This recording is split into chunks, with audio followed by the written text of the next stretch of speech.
been fortunate enough to be here the last couple of years and just seen an amazing standard of movies, and it was kind of shocking to know that these had such young people behind them. But that's what's fantastic about First Light, is that it recognises those people, and of course there's a lot of support, and without First Light it may not necessarily happen, and teachers lend a helping hand, but ultimately it's all fed through these guys' imagination and their creativity. And as young people, I think there's so much of it, and it's such an incredible resource, and it's something that should not only be kind of cultivated but celebrated, and that's what events like this are about.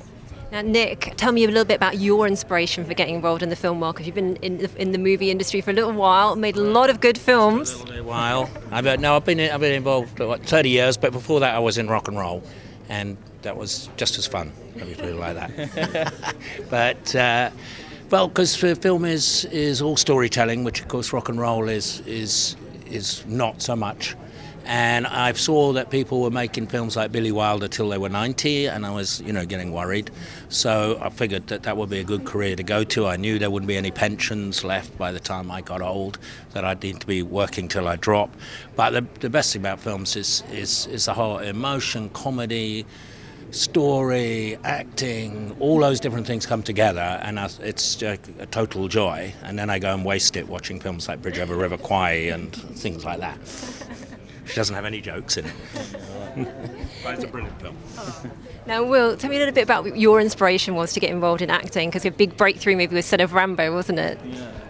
Well, I was going to sort of make a serious joke, in that my genuine problem at school was that I wasn't good at anything. But I had an incredible drama teacher who sort of instilled a lot of confidence in me through her belief and her passion for drama, and I was very lucky in that I wish I would have had something like First Light to be involved in. So I'm just all the more thankful that I had that drama teacher who believed in me. But I think for people who don't have that, organisations, foundations like First Light really do create the most wonderful opportunity that you have to take advantage of, and you have to snatch. And these guys, they've made their first animation, but I really, really, really hope they'll go on to make more, because it's so inspiring to see young people genuinely grow from sort of root level and take it all the way into the professional industry, and these guys are well on their way. And I'm sure they'll all be inspired by seeing your example as well, both of yours, in the movie industry, Little Voice, all the brilliant films that you've made over the years, and Will as well, the movies that you're hopefully seeing from you in the very near future, like The Maze Runner, I hear might be one of them. Yeah, no, I'm starting that in May, so looking forward to it. Fantastic. Yeah. And of course that could be, with it being a book and it being a trilogy, it could be one of these massive kind of films like the Twilight series and all those kind of things we've seen. How would you feel about being in something like that? How would it change your life, do you think? I don't know. I'm not sure I'm ready for that, actually. But yeah, you'll be ready. We'll don't worry. see. Yeah, right. Yeah, I have to build up. You've scared me now. Yeah. We'll see. Yeah. What advice would you give to guys like these who would hopefully be getting to that stage at some point if they want to keep involved in the film industry in the future?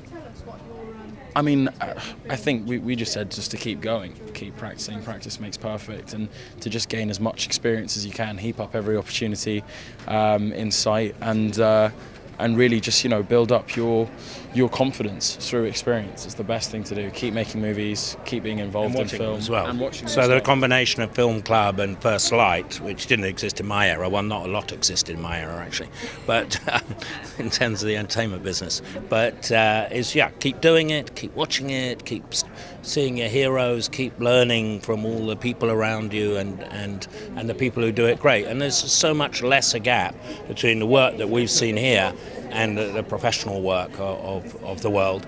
It's getting narrower and narrower all the time, and they're all going to be Mozart soon.